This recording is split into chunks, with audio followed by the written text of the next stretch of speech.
नमस्कार, मी आचल न्यूज अनकटमध्ये आपलं स्वागत. पाहूया त्याच्या ठळक घडामोडी. आधी चर्चा मराठ्यांशी मग शिष्टमंडळाशी, मनोज जरांगे यांचं विधान. सूरज चव्हाण यांना 14 दिवसांची न्यायालयीन कोठडी, आता जामिनासाठी अर्ज करण्याचा मार्ग मोकळा. मराठा आरक्षणावर विशेष अधिवेशनात तोडगा काढू, मुख्यमंत्री एकनाथ शिंदे यांचं वक्तव्य.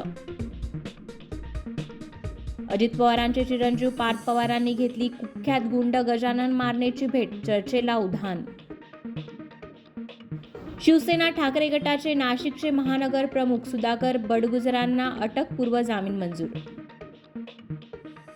उद्धव ठाकरे 2 दिवसीय कोकण दौऱ्यावर, कार्यकर्ते पदाधिकाऱ्यांशी संवाद साधणार. राहुल गांधींची भारत जोडो न्याययात्रा आजपासून पश्चिम बंगालमध्ये. अजय देवगनचा शैतानमधील first look out, R Madhavan आणि ज्योतिकाही दिसणार वेगळ्या अंदाजात. जो रूटने मोडला सचिन तेंडुलकरचा मोठा विक्रम, भारत आणि इंग्लंड कसोटीत सर्वाधिक धावा. आणि ICC अंडर-19 पुरुष क्रिकेट विश्वचषकामध्ये भारत आणि आयर्लंड यांच्यात आज होणार हाय व्होल्टेज सामना. धन्यवाद.